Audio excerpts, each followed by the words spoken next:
Let's go to Acts 26. Acts 26, verse 18. And let's see where we end up with this one. I don't know. So we're going to just have fun. I hope you got something out of the first session. I guess I'll call this Saved from Nothing. Saved from Nothing. I get accused of a lot of things because of what I teach and what I preach.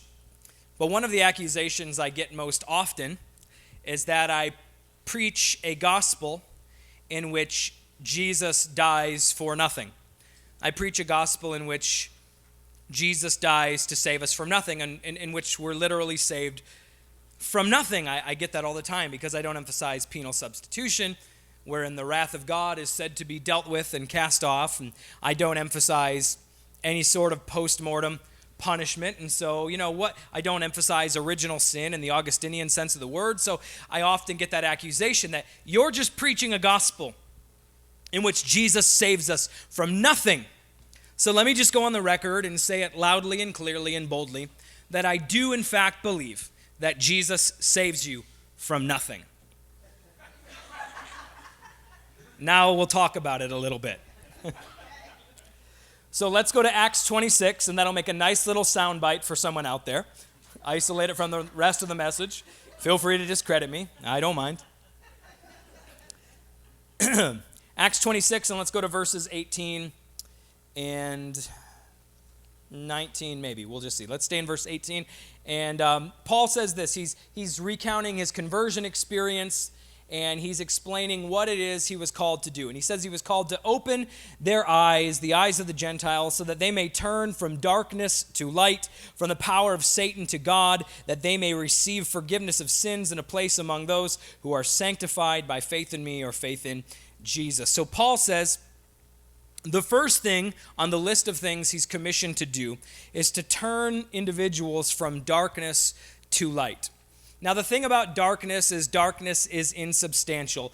Darkness is nothingness. Darkness is not somethingness.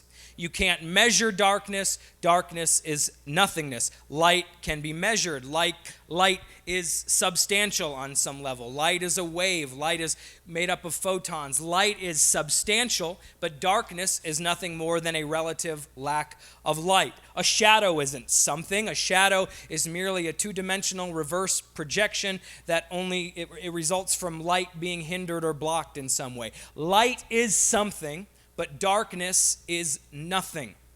And Paul said he's called to turn individuals from darkness to light, from nothingness to somethingness.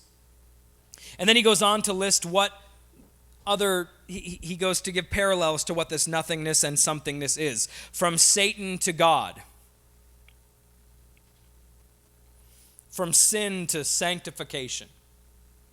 But the first thing he says he's called to do is he is called to open individuals' eyes that they might turn from darkness to light. Darkness, again, being nothingness, light being something. In Isaiah 45, God says that he creates light, he forms light, and he creates darkness. Now, this should probably not be read as though God is creating darkness, as in God is creating evil, but that the creation of light naturally results in darkness. Not that he literally goes to any effort to form or create darkness, but the creation of light automatically opens the door for the possibility of darkness or nothingness, since darkness is nothing more than a hindrance of light. It's a lack of light. So darkness is nothingness, but darkness is a nothingness that can actually become a somethingness. So you can't bottle up darkness. You can't have a sort of lamp in your house that emits darkness when it's too bright. Those are called shades, okay? Where you block light, but you don't produce it, or you don't produce darkness. You block the light to whatever. You get what I'm saying. So darkness is simply light hindered. But darkness can, though it's nothing, become something. And you can see this in something as simple as take a grown adult, lock them in a dark room, and if they have any fear of the dark, their heart rate will rise, they will begin to sweat, they will become fearful, they will begin to see things that are not there. If they're given to that sort of thing, others who aren't given to that sort of thing, it won't affect them, but some it will actually affect them physically. It will actually induce hallucinations, and that which is nothing actually becomes substantial enough to alter their body chemistry. It's nothing, but it becomes something.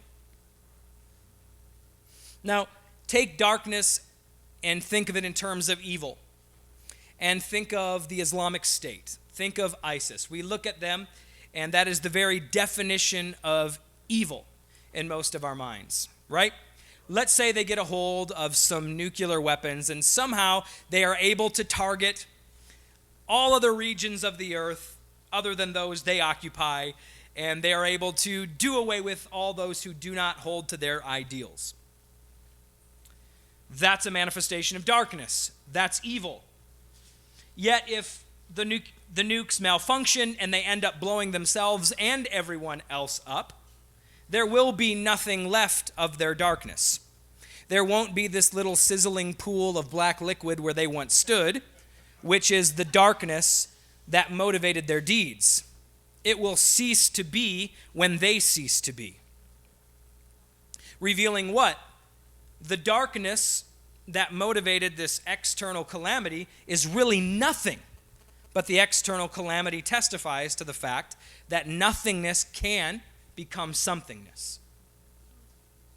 It doesn't really exist as an object. It doesn't actually exist in reality, but that nothingness can eat its way into reality and become substantial, though it itself is nothing.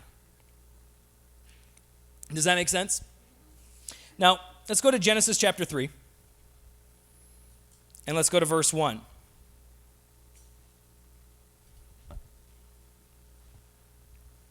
What we have done for years is we have taught that Jesus comes in order to save us from the somethingness that arises from the nothingness.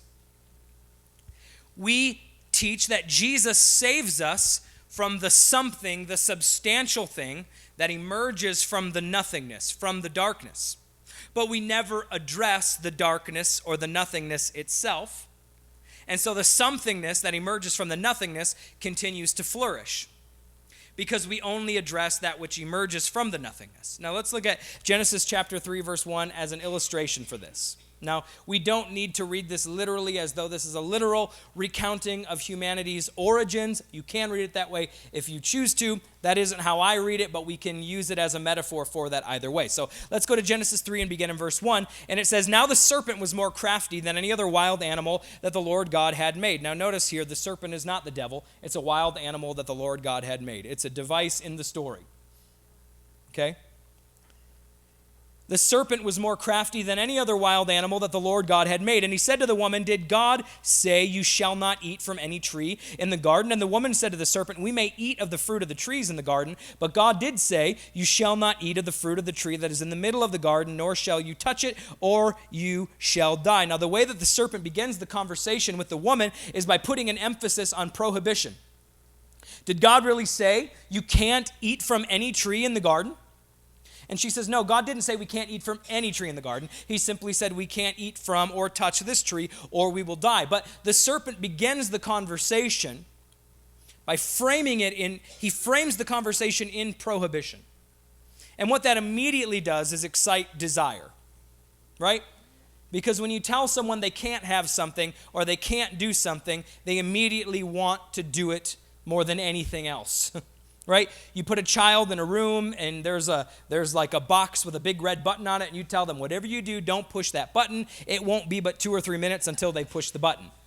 Why? It's called negative suggestion. When you tell someone don't do something, their brain first has to process do something before it can process don't do something.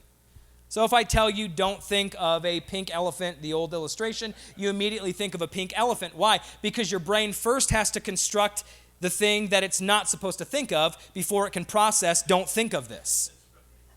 Right? So before your brain can say, okay, this is what I'm not supposed to think of, it first has to think of it. So whenever you begin something with prohibition, or did God really say you must not eat from any tree in the garden, that immediately excites this, and it suggests to the woman that there really truly is something that you lack. There really truly is something that is being withheld from you. Even though it's just one tree and not all of the trees, like the serpent starts the conversation, still that desire is already excited. And then she says, no, it's not all the trees, it's just the one tree, and we can't touch it or we will die. And the serpent said to the woman, you will not die, for God knows that when you eat of it, your eyes will be opened and you will be like God, knowing good and evil. In other words, this tree will imbue you with qualities that God does not want to share with you. This tree will give you, it will give you something that God does not think you can handle. So there's obviously something about you that doesn't measure up. Now, I'm using this text a little bit creatively this morning, so give me a little bit of, be lenient on me, okay? That if God can't trust you with this, there's obviously something flawed or lacking there. Now, if you believe that a parent doesn't think you can do something, you will likely live your entire life trying to prove to that parent that you can do this thing.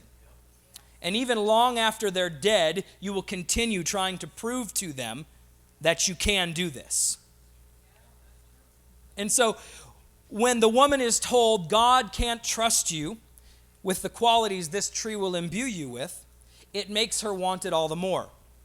And so now there's this sense of lack created in the woman. Though in the story they lack nothing, there is a sense of lack and emptiness that is created within her. And now the only way to scratch that itch, the only way to satisfy this longing, is to eat from the tree I'm forbidden to eat from.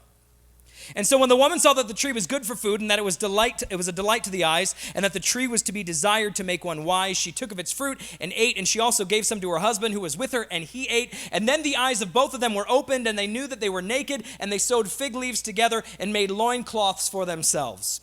So they reach out their hands to try to scratch the itch that has been created in them in their conversation with the serpent, and when they seek to solve the problem, it only results in more problems.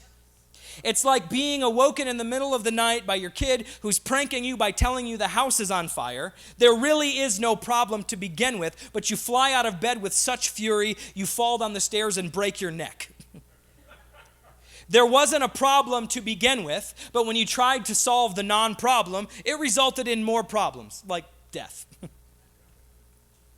So there's a non-problem that's turned into a problem by the hissings of the serpent, by the whispers of the serpent, and the problem, they seek to solve the problem, and it only results in more problems. And what is the new problem that then emerges?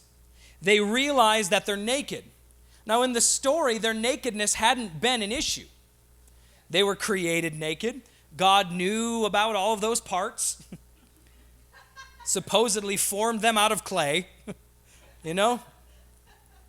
It was a weird Play-Doh session in Eden that day.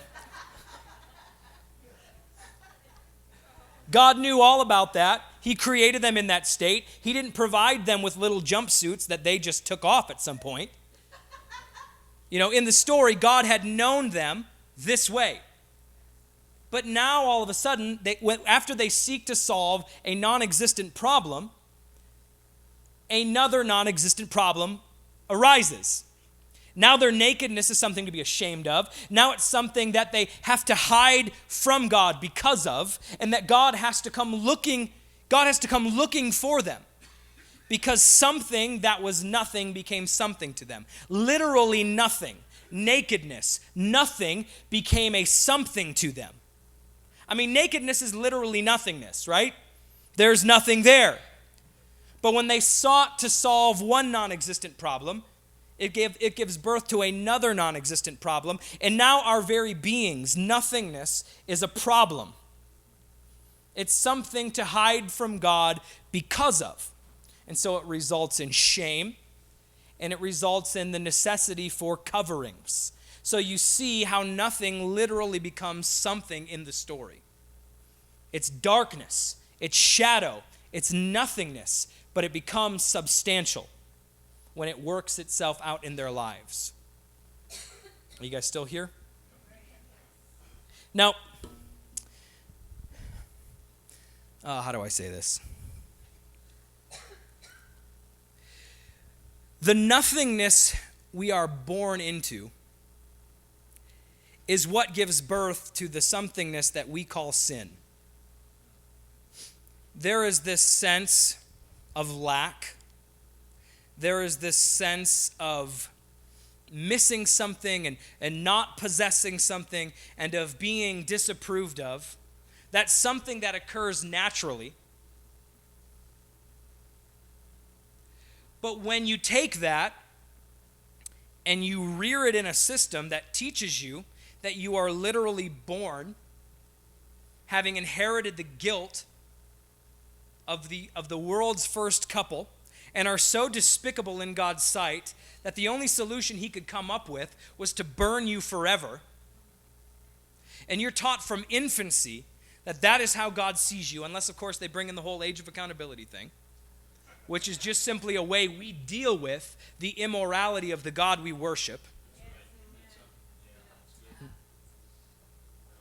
What you're left with is a belief that from birth you're damnable. And you read some old Puritan writers like Arthur Hildersham, and he will say things like, an infant, it deserves hell from the moment it exits the womb. Jonathan Edwards will say things like, reprobate infants are vipers of vengeance that God will hold over the flames of hell in the tongs of his wrath. As though God has a little torture bag, a little kill bag he carries with him with a bunch of different devices of torture within it, one of which is called the tongs of wrath. The CIA would be very proud. And you have this projected onto you from youth.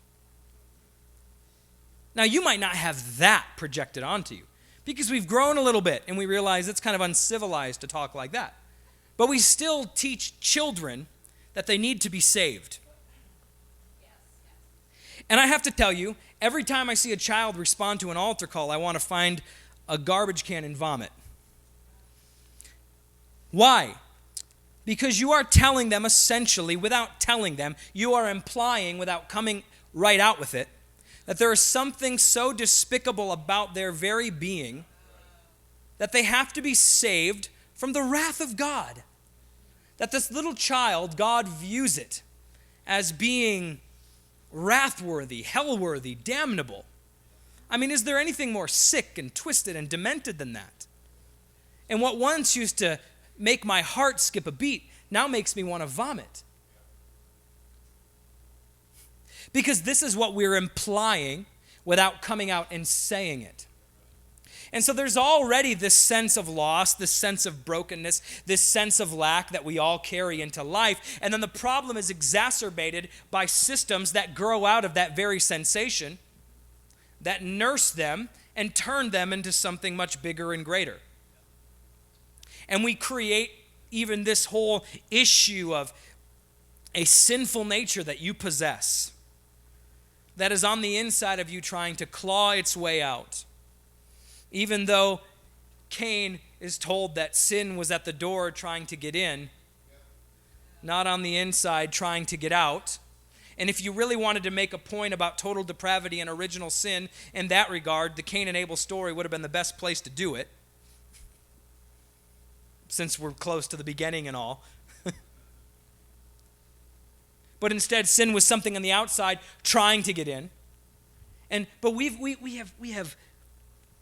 have pushed this idea onto our kids, and from the youngest age, we grow up with this sensation, this feeling that we are disapproved of, and on the other side of God's favor, and that God can't get too close, and that there's something that's just broken and bent, and you know what I'm talking about. And that sensation, I mean, even if that's not real, that's darkness, that's false, that's a lie, just so you know. But that darkness can become something. That nothingness can become something. In Leonard Mladinov's book, Subliminal, he tells a story about two different groups of rats upon whom an experiment was conducted. And both rats are put in a T-shaped maze, and there's food at one end of the maze, and then there's a group of observers who are told their job is to observe how long it takes the rats to get from one end of the maze to the end with the food in it, how long it takes them to find the food. Now, the real experiment was on how the expectations of the observer would affect the behavior of the rats. And so one group was told that the rats they were observing were genetically inferior, or just really dumb rats. Okay? And the other group, these were like X-Men rats. I mean, they were very good at problem solving, genetically superior, and they were told these rats are going to find the food very quickly. And it wasn't the same group. It was two different groups, and one was told your rats are inferior, and the other was told these rats are superior, and they'll probably perform really, really, really, really well. But all the rats were basically the same, however you determined that, okay? They weren't really inferior and superior. But it was like 10 times out of 10, the rats who had the expectation placed on them that they would perform in a superior manner, they did just that. And the other rats always underperformed, and it took them forever to find the food. And so they talked to the observers, and they were trying to figure out what may have caused this. And so those who were told their rats were superior handled them more, they touched them, they spoke to them in warmer tones, whereas those who were told their rats were inferior just didn't even really bother with them at all. So they were like, well, it must have to do with the touch and the physical whatever. So they put them on the outside so that there can't be any physical interactions. And it happens the exact same way. But their voices were heard over a loudspeaker when they were talking. So they're like, well, maybe it's the inflections in the individual's voice, That is, because animals can read body language. And somehow they even limit that so that their voices aren't even heard, and still the same results. Now, how does that work? I don't know. I'm not going to get all spooky and weird and woo-woo quantum physics-y on you, okay? I'm not, because I don't play that way. But the bottom line was this: the expectations of the observer translated into something very real when it came to the performance of those being observed. It was nothing. It was a lie. It was an expectation. It was a thought, but it resulted in something actual, physical, real, and substantial. Now, when you're born already with this inborn sense of lack and inferiority and I don't measure up, and then you're born into a system that tells you that sense is real, and what you feel is the disapproval of God and the displeasure of God, and you feel like the most significant observer in the cosmos is observing you as though you are genetically inferior and worthless and deserving of hell, that will translate into something tangible and real in your life. What does it translate into? Well, it can translate into any number of things, but for the most part, it translates into conflict. James tells us, from where do these conflicts and these quarrels and these wars among you, where do they come from? And he says they come from the desires that wage war inside of you. You feel you lack something and you covet what someone else has. And so this is what it results in: conflict and war and violence. This sense of lack that we have, that we're born with, that is exacerbated by religion, leaves us feeling empty, disapproved of, damnable, and constantly coveting something external.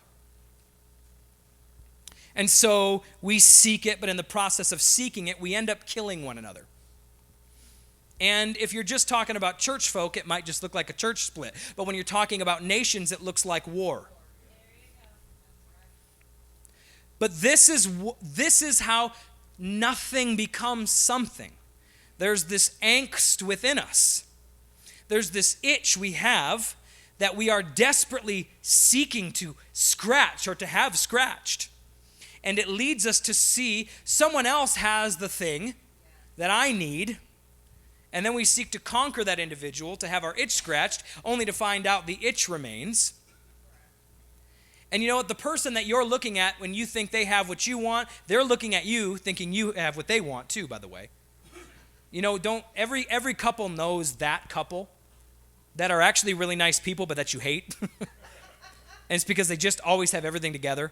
It's like you barely can remember to pack your kids' lunch each morning, but they pack like 5 lunches just in case one somehow You know what I mean? And they're just always on top of everything. Their kids are as well-behaved and well-dressed as the mannequins and the Gap Kids window, and they look like they stepped off the cover of a fitness magazine, and they spend 24 hours a day in the gym, but they also somehow manage to work enough, and they make more in 1 week than you make in 52, and you're just like, oh, they walk past, and you bond with your spouse by being like, oh, there they go. Look at them, And it's like, if you actually sat and thought it through, there's no real reason to hate them.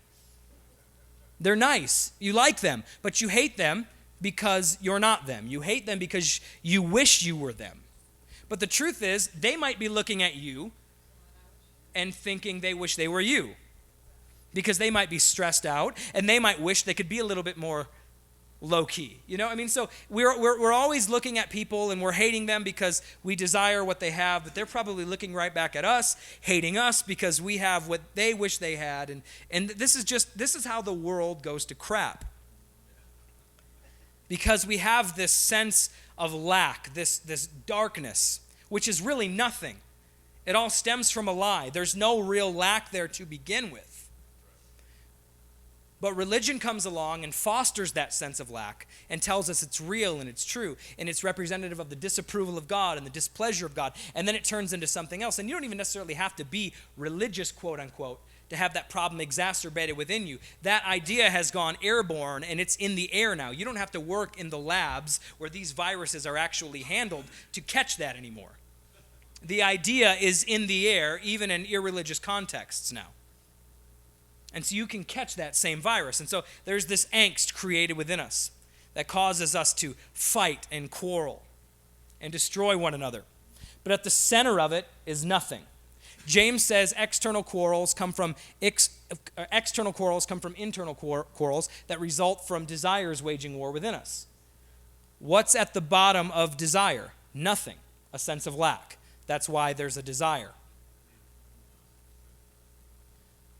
So this feeling of lack produces external actions that often look like conflict, that often look like war. Now, how do you address these? How do you solve this problem? In a religious context, you deal with them by addressing the something that crawled out of nothing.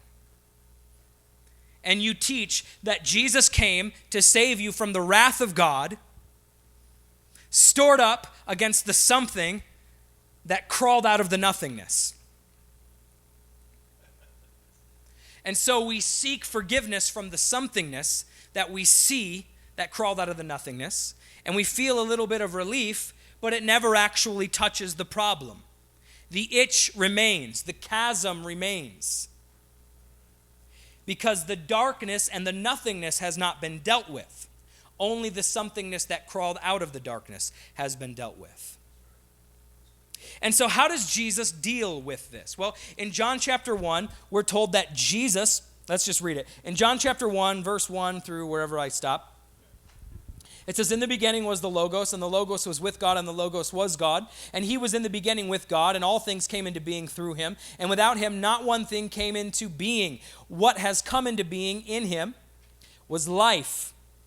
And the life was the light of all people. The light shines in the darkness, and the darkness did not overcome it." Now, I know you had Michael here a few months back, so you heard him talk about the violent logos versus the non-violent logos. And a logos is just simply a philosophical term that means the way that reality is structured.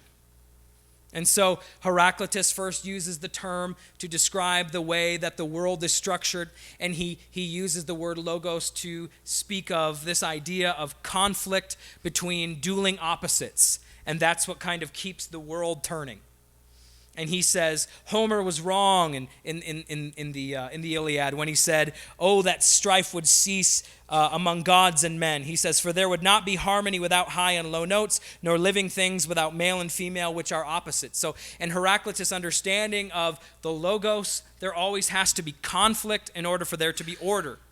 But at the heart of conflict is desire, which is nothing. And so Jesus, the Logos, a contradictory Logos, enters into this Logos.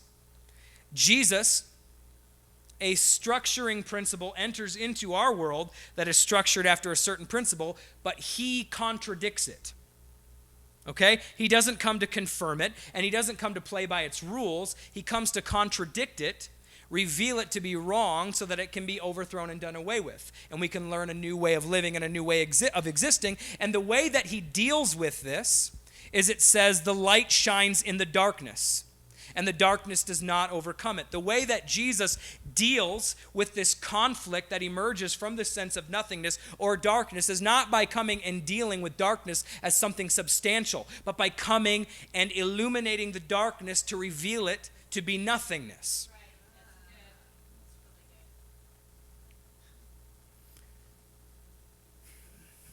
The heart of our problem is not actually something substantial. The heart of our problem is nothingness that we've perceived as somethingness. It's nakedness that we have perceived as something to be ashamed of and hid from and to hide from God because of. It's nothingness that's turned into somethingness that's resulted in quarrels and infighting. And that's why, who told you were naked? The woman you gave me. She gave me some fruit and I ate it. So instantly there's a break in relationships there. And then what happens? The serpent. Now we have this external devil to deal with. Why? Because desire results in conflict. And so now we have a world that looks like this because of this darkness that is really nothingness that's turned into somethingness. And so Jesus enters into our logos as the true logos, and he contradicts the way that we structure our world by illuminating it and revealing the heart of the problem to be darkness or nothingness. I don't know if this is making sense. But in 2 Corinthians chapter 5, let me see if we have time to read this. Oh, Jesus. 2 Corinthians chapter 5, let's start in verse 16 and we'll just go through 21. I'm going to do this really fast. It says, "From now on," Paul says, "we regard no one from a human point of view. Even though we once knew Christ from a human point of view, we know him no longer in that way. So if anyone is in Christ, there is a new creation." Not that individual person is a new creation, but there is a new creation. If God is considering anyone to be in his Son, everything has changed. The fundamental order of creation has been altered. The eschaton has arrived. There is a new creation if God is considering anyone to be in his Son. Everything old has passed away. See, everything has become new. And all this is from God, who reconciled us to himself through Christ and has given us the ministry of reconciliation. That is, that in Christ God was reconciling the cosmos to himself, not counting their trespasses against them, and entrusting the message of reconciliation to us. So we are ambassadors for Christ. Since God is making his appeal through us, we entreat you on behalf of Christ to be reconciled to God. For our sake, he made him to be sin who knew no sin, so that in him we might become the righteousness of God. Now that last verse, verse 21, we typically interpret that as God makes Jesus, who knew no sin, to be sin, so that in Jesus, we might become the righteousness of God. In other words, God treats Jesus the way our sins deserve to be treated, so that God can treat us sinners the way that Jesus deserved to be treated. That's how we've interpreted it, but it doesn't actually say God made Jesus who knew no sin to be sin. It simply says that this one who knew no sin was made to be sin. And through that, we are revealed to be in right standing with God, or we become the righteousness of God. Now, who is the one who made the one who knew no sin to be sin? Was it God? There's no reason to read it that way. But if you read in the context, Paul says, I once misjudged humanity the same way that I once misjudged Christ. How did Paul misjudge humanity? He misjudged humanity by persecuting them. Right? By persecuting the innocent, the same way that he once misjudged Christ, the same way that humanity, the cosmos, once misjudged Christ. We treated him as though he were a criminal. We treated the innocent as though he were a sinner, and we crucified him. And this one who knew no sin was made to be sin and was treated as though he were a sinner by us. But in us treating this innocent one as though he were a sinner, something happens.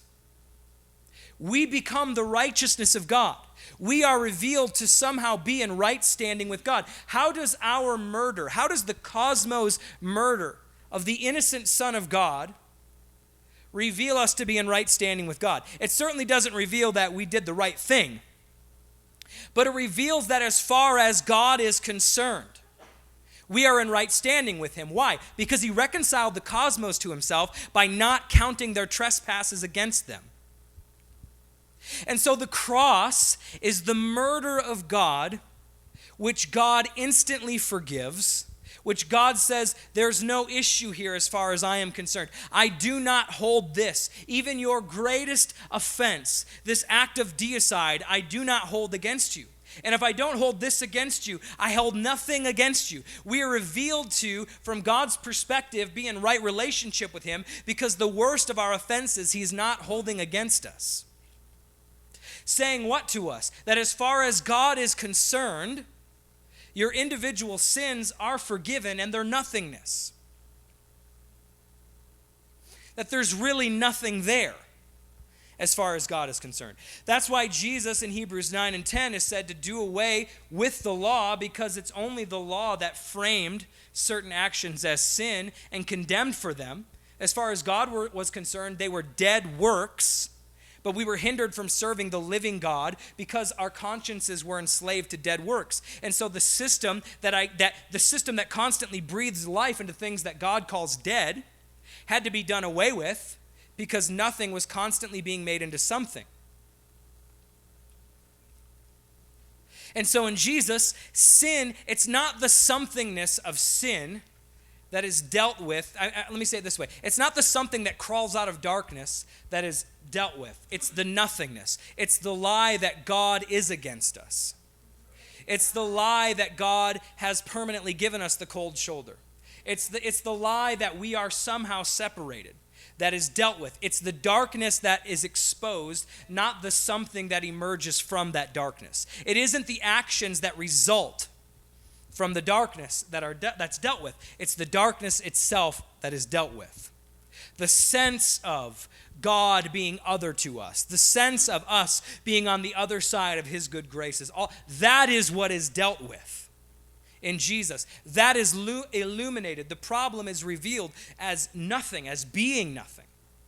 And that's how we're healed, and that's how we're cured at the center of our beings. Let me say it this way. You have the woman at the well in John chapter 4, right? And Jesus goes out of his way to kind of have a collision with this woman, and he says, hey, give me something to drink. And she's like, why are you asking me for something to drink? You're a Jew, I'm a Samaritan, we don't mix, and this whole setup is kind of weird anyways, And he says, if you knew who you were talking with, you'd have asked me and I would have given you living water. And then they go on to talk, and Jesus says, look, I know you've had 5 husbands, and the man you're with now isn't your husband. And she had already said to Jesus, when he says, if you would have known who I was, you would have asked me not to have given you living water. She says, tell me where I can get this living water so that I don't have to keep coming back to this well and drawing water. And then Jesus connects that to the many relationships she's been in and the one she's currently in, where there's some kind of a thirst present in her that she's constantly trying to satisfy. But every time she thinks it's satisfied, she realizes it's not satisfied, and so she seeks satisfaction elsewhere. And so they keep talking, and then they get into religious matters, and she's like, look, you're a Jew, I'm a Samaritan. The Samaritans say, we worship here on this mountain, but you Jews say we have to worship on this mountain. So you've got a woman who's, just kind of, as an illustration, metaphorically speaking, she's sought to satisfy her thirst in men and mountains, in matters physical and in matters religious, and yet she still thirsts. She's still unsatisfied. And then at the end of their conversation, she says, I know when Messiah comes, he'll explain all this stuff to me. He'll explain all this mess, and it'll all be clear. And Jesus says to her, the one who's been speaking to you all this time, me, I am him. So don't expect when Messiah arrives that there's going to all of a sudden be some kind of great clarity, and all these questions you've had, they're going to be answered. The conversation we've been having, this is how Messiah relates to you. I relate to you as a human being. I relate to you as a person. And I reveal to you that I know you. And that's exactly what she runs back to the men of the town saying. Come and see a man who told me everything I ever did. But before she ran to the men of the town and told them that, she left her water jar behind. Symbolizing what? The very thirst she'd been seeking to satisfy, she was able to leave behind. She no longer felt the ache she once felt. Why? Because she realized in Jesus, that what this thing is really all about is not having the needs that I feel satisfied, but it's by understanding that God knows me as I am and accepts me as I am. And it's the opposite belief that creates the thirst that I felt in the first place, that I had been seeking to satisfy. But now that the darkness has been illuminated and I realize the problem I perceived is no problem at all, the thirst itself is revealed to be illegitimate and something that I can leave behind. Imagine it this way. Imagine you're an amputee and your right leg is cut off at the knee. Now, amputees often experience phantom pains and itches and sensations in their now non-existent limb. That has to be frustrating. So let's say you feel an itch in your right foot, but your right foot isn't there. And so you reach down and you try to scratch it. As hard as you scratch it, it doesn't go away. So you grab a fork and you try to scratch it with the fork, and it still doesn't go away. And so you grab a rake and you try to scratch it with the rake, and that doesn't do it either. And so you get out the lawnmower and you're just like, and nothing is scratching this itch. And then someone comes along and tells you, hey, I have this wonder product that it takes away itches and non-existent limbs. And here's this binder full of testimonials of other people that it's worked for. Just buy this product and it'll do it for you. And so you purchase the product and you use it, and because of all the testimonies that come with this thing, you're really expecting that it's going to work, and you use it, and momentarily, because you believe it will work, it works, and the itch disappears. But about 2 months later, it reappears. And the product you purchased was revealed to be faulty.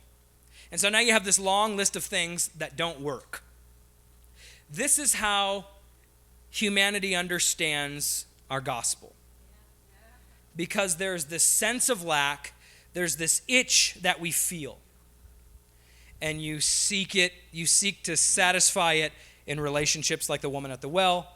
You seek to satisfy it in matters religious, and it never goes away. It remains. It insists. And so then someone comes along and says, hey, Jesus will take away that itch. Let Jesus scratch that itch. Jesus scratched my itch like that. He can scratch yours too. And so you invite Jesus in to scratch that itch that you feel. And for a moment, it's gone. But then a few months later, it reemerges. And Jesus becomes one more failed product. But the issue here isn't, in the case of the amputee, that the products were insufficient. The real problem was that the limb in which you felt the itch wasn't real. You didn't need someone to sell you another product. You needed someone to help you cope with the fact that there wasn't a limb there to itch in the first place. And so the thirst that the woman felt, that the woman at the well felt, that she'd sought satisfaction in men and mountains, was illegitimate because the problem she was trying to solve wasn't even a problem. It was darkness that resulted in somethingness. It was nothingness that resulted in somethingness. But Jesus comes along and does not answer her, or he doesn't satisfy the desire she had. He reveals to her something she didn't even know she needed to hear, which is that, look, I know you, and I accept you as you are. Failed relationships and all, jacked upness and all, I accept you as you are. And that is precisely what she ran back to the men of the town saying. Come and see a man who told me everything I ever did. And when she understood that that's who God was, she was able to leave behind the water jar representing the very thirst she was seeking to satisfy. And so the gospel does not come and satisfy us the way we've been trained to think of ourselves as needing satisfaction. Is that right? The gospel doesn't come to satisfy the need that religion creates in us. It comes to reveal that need as illegitimate. Because God has never considered you to be separate and outside and unloved and undesirable and hell-worthy. God has never considered you to be that way. You've never truly been lacking in his love or in his favor. But that was a sensation you felt from your earliest moments, and then religion came along and exacerbated the problem by telling you, yes, not only is that true, it's representative of how God feels about you. And so it creates in you this sense of lack and yearning that you spend your whole life seeking satisfaction for. And no matter how hard you try, you can't find satisfaction for it because the very need itself is non-existent. It's darkness, and therefore it's impossible to satisfy. And what you need is not for Jesus to be the answer to a non-existent problem. You need for Jesus in the gospel to reveal to you the non-existence of the problem.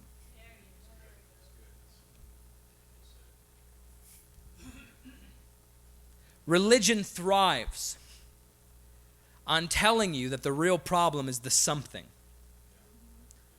instead of the nothing. I know someone that I'm very close to who apologizes every 10 seconds for everything. I'm sorry. And it's literally nothing. It's like you walk past them in the hallway. It's like, I'm sorry. There was a possibility I may have been too close. I mean, I don't know. Just everything. Apologize for everything. And it's like, why do you feel the need to apologize for everything? And then you learn a little bit about that person's upbringing.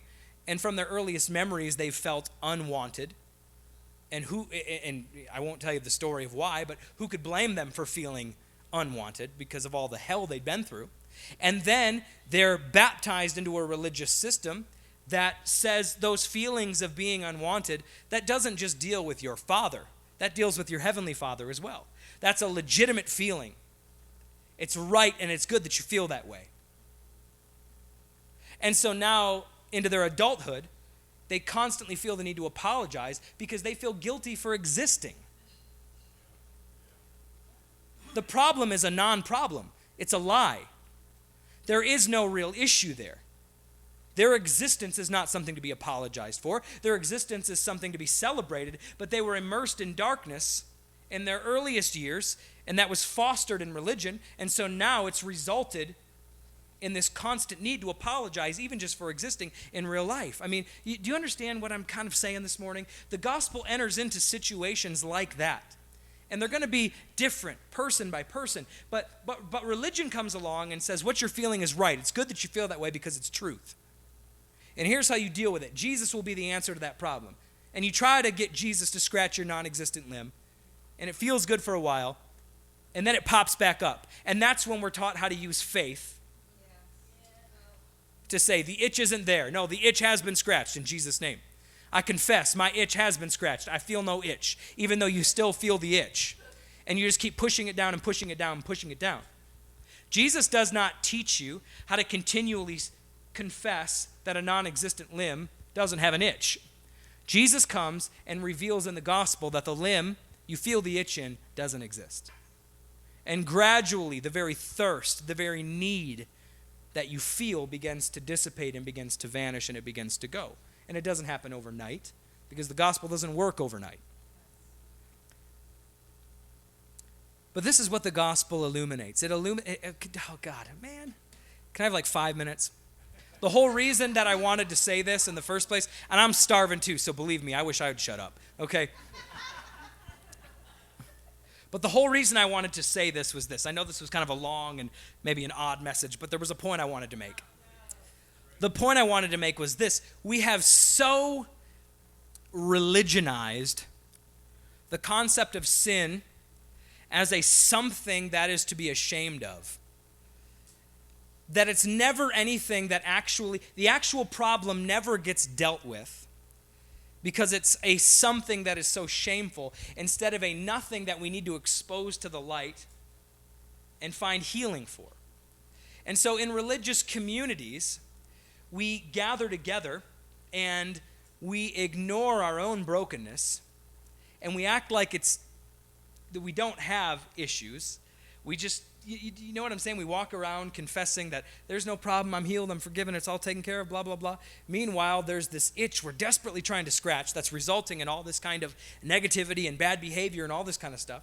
But in our religious communities, we're not even allowed to bring it up, not even in grace communities, because you're not even supposed to be thinking that way anymore. You're just supposed to be thinking of yourself as a new creation who's totally forgiven and totally restored and totally healed, and you're not even allowed to think that way anymore. But you still feel this itch and you still feel this brokenness. And what you really need to do is, in the context of community, bring it out into the light and let the light of Jesus that's present in the community reveal the nothingness that's at the heart of the somethingness. Right? But we're not allowed to bring it out. And I illustrate this through, all great hymns of the church have great stories behind them, right? I mean, Amazing Grace, John Newton, slave trader, boom, this amazing story. What's the one song? It is well with my soul. The guy whose family drowns at sea, and he writes this, it's just these stirring stories behind these hymns. Well, there's a modern day worship song that has a not so epic story behind it, and it's the song Healer. Have you ever heard the song Healer? I believe you're my healer. I believe you are all I need. You know that song? It's sung in most churches. It's a very popular song. But you know the story behind the song? It's not nearly as epic as Amazing Grace or It Is Well With My Soul. The story behind this song is that there was a young man who faked terminal cancer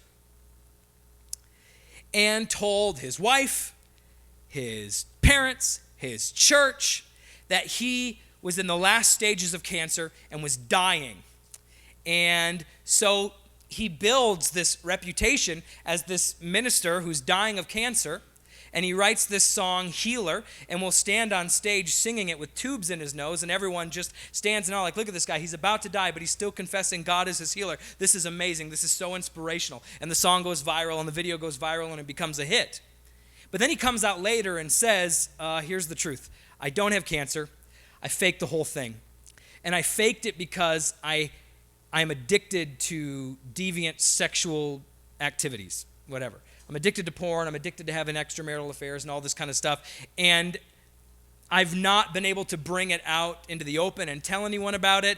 And so I've kept it inside, and it's rotted. It's been rotting on the inside of me, and I literally started losing my hair and having all these kind of mystery symptoms that I couldn't explain. And I didn't want to confess to my wife or to our community that this was happening. And so I thought it would be easier to come up with this whole story that I had cancer instead of just coming out with the truth. It was easier for him to construct this lie and live it out in front of hundreds of thousands of people than it was to simply admit, I've got some jacked up issues going on. And so he sang the song everyone wanted to hear, but not the song he needed to sing. But what if instead of standing up in front of a congregation and singing Healer, he would have been able to stand up in front of a congregation and sing, I am screwed up. And instead of being driven out, would have had a community that would have rallied around him. And the light of Jesus in the community would have helped to expose the nothingness that lay at the heart of his problem. But the nothingness had become such a damning somethingness to him that he was ashamed to bring it out. And so he sang the song everyone wanted to hear because he couldn't sing the song he needed to sing. But what if we rescued even the very concept of sin from religion? And it no longer was this substantial evil that is to be hidden and pushed down and not discussed because we'll be scapegoated and we will be pushed out of community and we will be looked down upon. And what if we could re-embrace it, if we could embrace the concept of sin as being an issue of darkness and non-existence and misunderstanding that each of us kind of harbors on the inside that needs to be exposed and dealt with so that we can actually be healed and healthy as a community. That means we have to be allowed to sing the songs we need to sing and not just the songs that everyone wants to hear. Because when you only sing the song that everyone wants to hear, you've got meltdowns of leaders, in front of hundreds of thousands of people who are now disillusioned because it was easier to construct this massive lie than it was to simply say, I'm screwed up. Yet remain a part of the community and be loved in spite of it. But sin has become a concept that is it's been so hijacked by Jesus is constantly trying to extricate sin from the confines of religion. Look at the Sermon on the Mount. He's taking all these laws from Torah and saying, this is what you think it is, but this is what it really is. This is what you've heard, but this is what I'm telling you. Sin to you is all about being defiled and therefore unclean before God. But really what the problem is that it damages your human relationships. It drives wedges between you. It's always a human thing. That's Jesus is saving even the concept of sin from religion. So another way that we live religionlessly is by being honest about the darkness that we harbor inside. That it's not some substantial evil that makes us worthy of excommunication, both from the community and by God. But it's an issue of darkness, nothingness, a lie that we believe at the center of our being, that the light of Christ present in our community needs to help us